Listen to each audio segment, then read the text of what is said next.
ஸ்ரீ வெங்கடாச்சல மகாத்மியம் 10ஆம் அத்தியாயம். பேரரசர் தொண்டைமானின் கதை.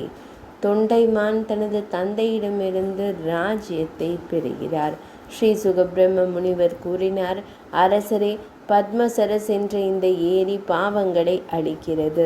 மகிமைப்படுத்துதல், நினைவு கூறுதல் மற்றும் புனித நீராடல்கள் மூலம் இந்த பூமியில் உள்ள மனிதர்களுக்கு அதிர்ஷ்டத்தையும் செழிப்பையும் அளிக்கிறது. நீங்களும் இதில் நீராடிவிட்டு உங்கள் தந்தையிடம் செல்லுங்கள். வராக சுவாமி கூறினார். சுகமுனிவர் மன்னர் தொண்டைமானின் இந்த வார்த்தைகளை கேட்டதும் பத்மசரஸ் என்ற சிறந்த ஏரியில் நீராடி அவரை வணங்கி குதிரையில் ஏறி தனது நகரத்திற்கு திரும்பினார். தந்தை அவரை 3 ஆண்டுகள் முடிசூடா மன்னராக நியமித்தார். அவர் தனது மகனின் பல்வேறு நல்ல குணங்களை குறிப்பிட்டார். அவற்றில் கொந்தளிப்பானவர்களை சமாதானப்படுத்தும் திறன், வேலை செய்யும் திறன், வீரம், தைரியம், கண்ணியமான நல்ல நடத்தை மற்றும் பிராமணர்களிடம் பக்தி ஆகியவை அடங்கும். எனவே மன்னர் கட்டளைகளின்படி அவரை நீர் தெளித்து புனிதப்படுத்தி தனது சொந்த இடத்தில் அவருக்கு முடிசூட்டி அவரை அரசராக்கினார். தனது மகனை ஆறுதல் படுத்திய பிறகு மன்னர் தனது மனைவியுடன் காட்டிற்கு சென்றார். வாசு எறும்பு புற்றில் ஸ்ரீ வராகரை காண்கிறார். பேரரசை பெற்ற பிறகு தொண்டைமான் ராஜ்யத்தை ஆண்டார். அந்த நிஷாத வனத்தில் இறைவன் ஒரு கேழல் திருமுகம் கொண்ட பன்றி வடிவத்தை எடுத்து ஒவ்வொரு இரவும் ஷாமக்கா வயலில் தானியங்களை மேய்ந்தார். பகலில் வனவாசி பன்றியின் பாதங்களின் சுவடுகளை கண்டு அவற்றை பின்தொடர்ந்தார். ஆனால் அவரை காண தவறிவிட்டார். ஒரு இரவு கையில் ஒரு வில்லுடன் அவர் பதுங்கியிருந்தார். பின்னர் அவர் அற்புதமான அம்சங்கள் கொண்ட பன்றியை கண்டார். 1 கோடி சந்திரன்களின் பளபளப்பை கொண்டிருந்தார். அவர் ஷாமக்கா வயலின் நடுவில் மேய்ந்து கொண்டிருந்தார்.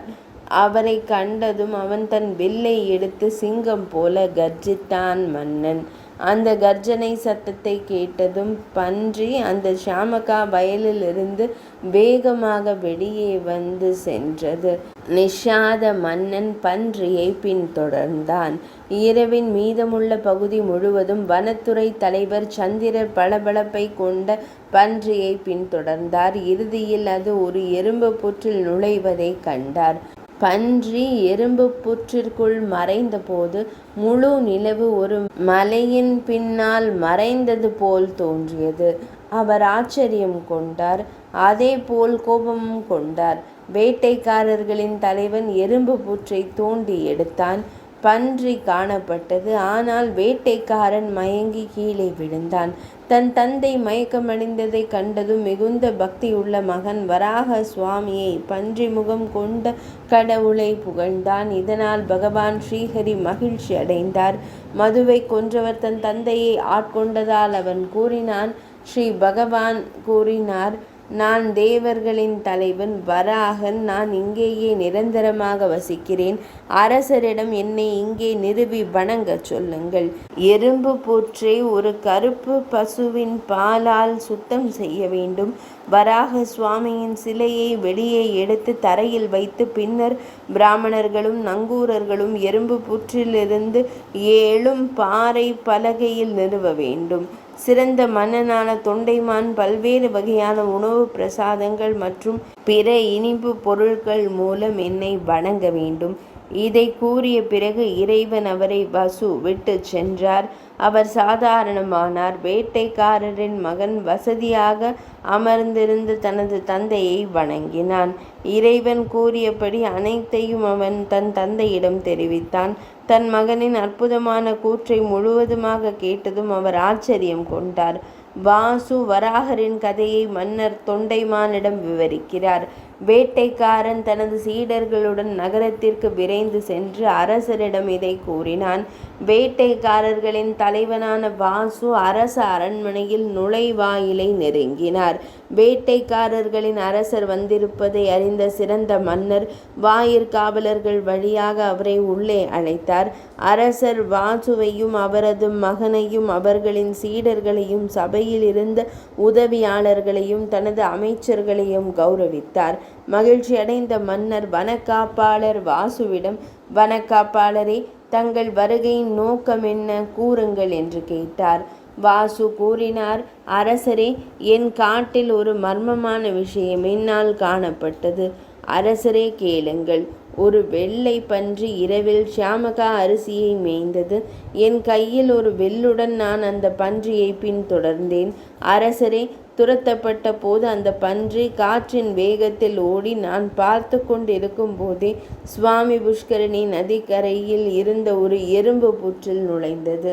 அரசரே, நான் ஆவேசமாக எறும்பு புற்றை தோண்டி எடுத்தேன். ஆனால் தரையில் மயங்கி விழுந்தேன். என் மகனே வந்து நான் மயக்கமடைந்து தரையில் கிடப்பதை கண்டான். தன்னை தூய்மைப்படுத்தி கொண்டு தேவர்களின் இறைவனையும் மதுவை அளித்தவரையும் புகழ்ந்தான். பின்னர் என்னை ஆட்கொண்ட வராக பெருமான் என் மகனிடம் கூறினார், வேட்டைக்காரர்களின் தலைவனே, என் கணக்கு முழுவதையும் அரசரிடம் உடனடியாக தெரிவிப்பாய். அரசர் எறும்பு புற்றை அதன் மீது தெளித்த கருப்பு பசுவின் பாலால் சுத்தம் செய்யட்டும். எறும்பு புற்றிற்குள் ஒரு அற்புதமான பாறை பலகை காணப்படும். அரசர் ஒரு சிற்பியின் மூலம் அமர்ந்திருக்கும் நிலையில் ஒரு பன்றியின் முகத்துடன் பூமி தேவி என் இடது மடியில் அமர்ந்திருக்கும் நிலையில் அமர்ந்த நிலையில் உள்ள எனது சிலையை தயார் செய்ய வேண்டும். இது முக்கிய முனிவர்களாலும் நங்கூரவாதிகளாலும் நிறுவப்படும். தொண்டைமான் சிறந்த முனிவர்களுடன் இணைந்து அதை வணங்க வேண்டும். எறும்பு புற்றால் 2 பாதங்கள் மூடப்பட்டிருக்கும் ஸ்ரீனிவாசனின் சிலையை மெதுவாக சுத்தம் செய்து நீராட்ட வேண்டும். அவர் ஒரு கருமையான பழுப்பு நிற பசுவின் பாலால் சுத்தம் செய்யப்பட வேண்டும். தினமும் அதை பாத பீடம் வரை நீராட்ட வேண்டும். அவருக்கு வடக்கு மற்றும் தெற்கு பக்கங்களில் மதில்கள், அதாவது சுவர்கள் கட்டப்பட வேண்டும்.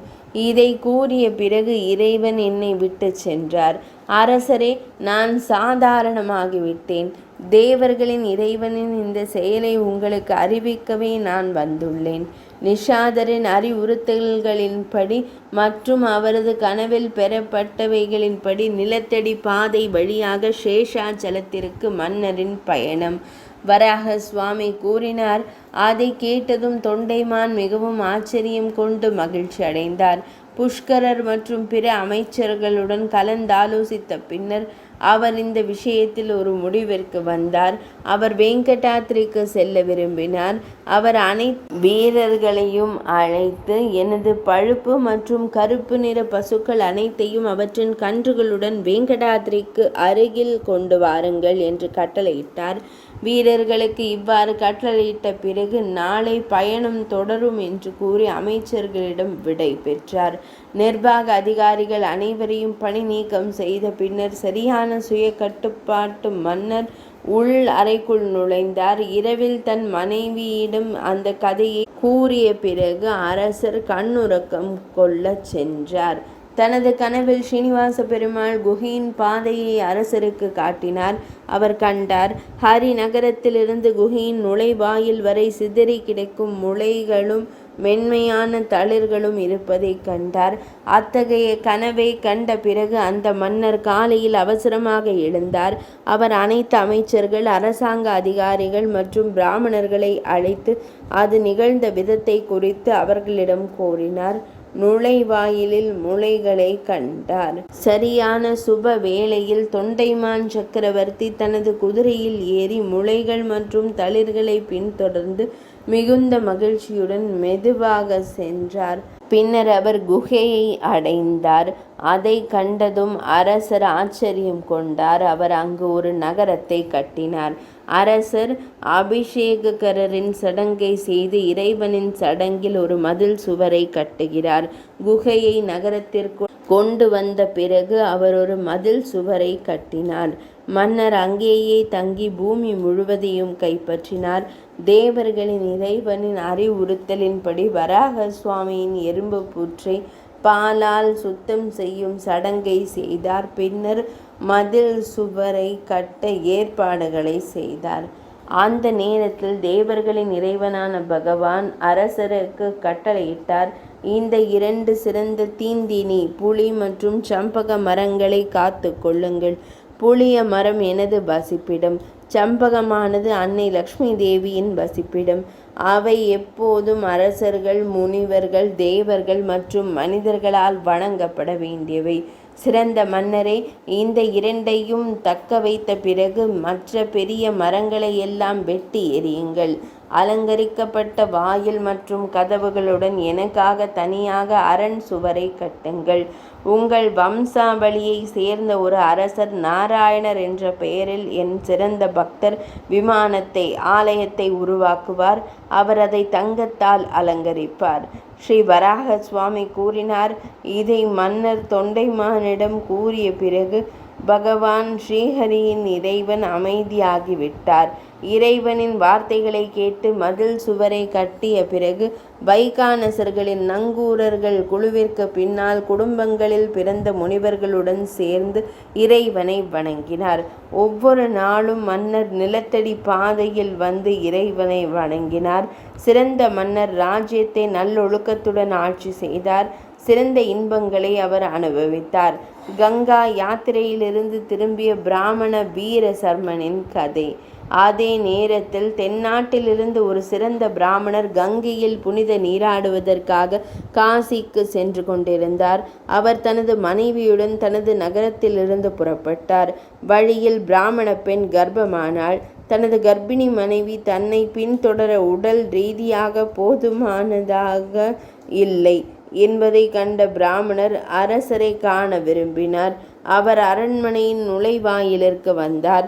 வாயிற்காப்பாளரால் தகவல் தெரிவிக்கப்பட்ட மன்னர் சிறந்த பிராமணரை அழைத்து அவரை முறையாக கௌரவித்து அவரது உடல் நலம் மற்றும் மகிழ்ச்சியை குறித்து விசாரித்தார்.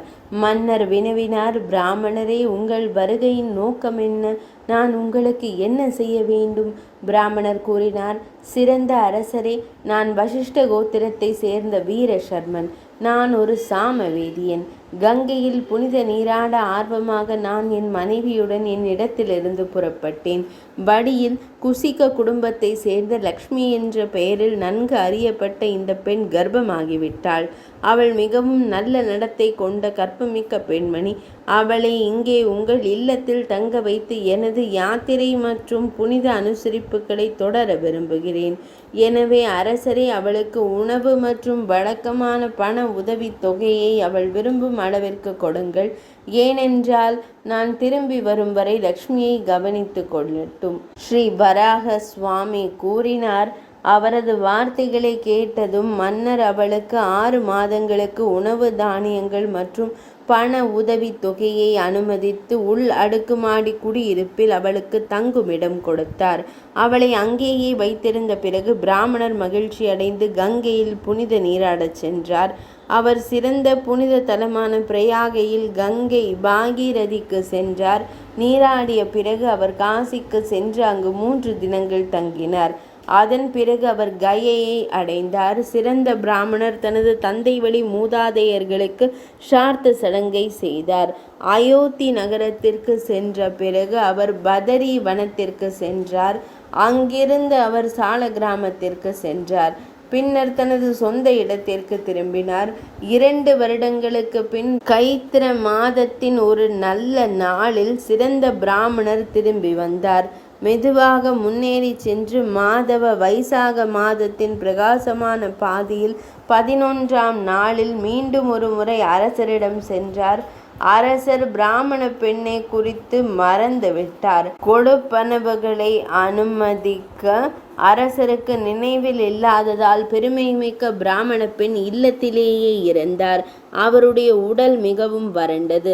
வீரசர்மன் தனது சீல் செய்யப்பட்ட கங்கை நீர் பானை பெட்டியை திறந்து அற்புதமான பானைகளில் ஒன்றை அரசரிடம் கொடுத்து, என் மனைவி மகிழ்ச்சியாகவும் நலமாகவும் இருக்கிறாரா என்று கேட்டார். அரசர் அப்போது எல்லாவற்றையும் நினைவில் வைத்து கொண்டார். அவர் பிராமணரிடம் காத்திருப்பது மகிழ்ச்சி என்று கூறினார். அவள் உள் அறைக்குள் சென்று அவள் இறந்து கிடப்பதை கண்டார். பிராமணரிடம் எதுவும் கூறாமல் அவர் சிறந்த குகைக்குள் நுழைந்தார். அவர் ஸ்ரீ நிருசிம்மரை வணங்கிவிட்டு மீண்டும் சிறந்த குகைக்குள் திரும்பினார். ஸ்ரீ மற்றும் பூமியுடன் கூடிய மகான் ஸ்ரீனிவாச பெருமானை தரிசிக்க சென்றார்.